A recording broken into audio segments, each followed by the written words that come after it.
کہ آپ नमाज के लिए आए, इमाम एक रकत पढ़ चुका है, आप दूसरी रकत में शामिल हुए हैं, आपकी तो पहली हुई और इमाम की कौन सी है।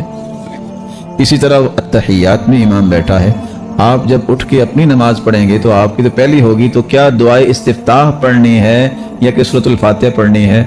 या इसी तरह ये सवाल होता है, मैं तो जी तीसरी रकत में आया, तब तीसरी रकत में मैंने क्या करना है। सबसे पहले मसला समझिए, सुन्नत यह है कि आप जब नमाज इमाम के साथ शुरू करते हैं तो आपको दुआए इस्तिफ्ताह पढ़नी है और सूरतुल फातिहा पढ़नी है।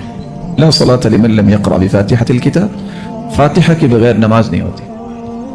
और उसके बाद इमाम क़िरात करेगा, अगर जहरी नमाज है तो आप उसको गौर से सुनेंगे, अगर सिर्री नमाज है आपके पास वक्त है तो आप भी कोई सूरत पढ़ लें।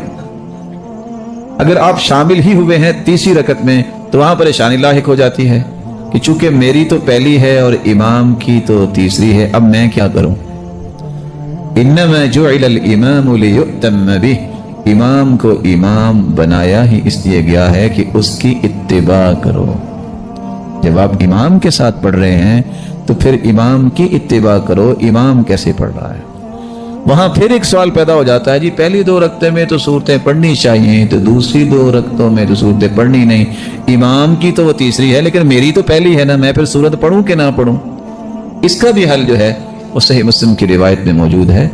आप सिर्फ पहली दो रकतों में ही फातिहा के साथ सूरत नहीं मिला सकते, आप दूसरी दो रकतों में भी सूरत मिला सकते हैं।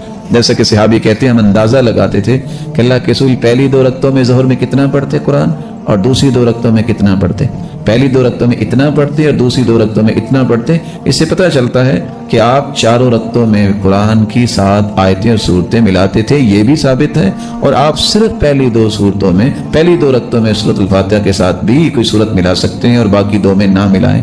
तो अगर आप चारों वाली रिवायत को सामने रखते हैं, मिला सकते हैं, तो इश्काल खत्म हो जाएगा, आप उस वक्त भी सूरत पढ़ सकते हैं। लेकिन मसला ये है कि आपने अब नमाज में शामिल होना है तो क्या करें। आप अगर जमात के साथ शामिल हो रहे हैं तो जिस हालत में इमाम है उसी हालत में आपको नमाज में शरीक होना होगा। जब इमाम की इक्तिदा से आप निकल जाएंगे तो फिर आपकी पहली है तो आप पहली रकत में दुआ इस्तिफ्ताह पढ़े और सूरतुल फातिहा पढ़े और उस तरतीब से 2 रकता है नमाज है सुबह की। अगर 4 रकती नमाज है ज़ोहर असर ईशा की, या 3 रकती नमाज है जैसे मगरिब की, तो आप गोया कि अपनी अब दोबारा नमाज पढ़ रहे हैं। जमात में मिलने का सवाब भी अल्लाह आपको अता करेंगे और आपने नमाज तो पूरी ही पढ़नी है, उसी तरतीब के साथ ही आपको पढ़नी चाहिए।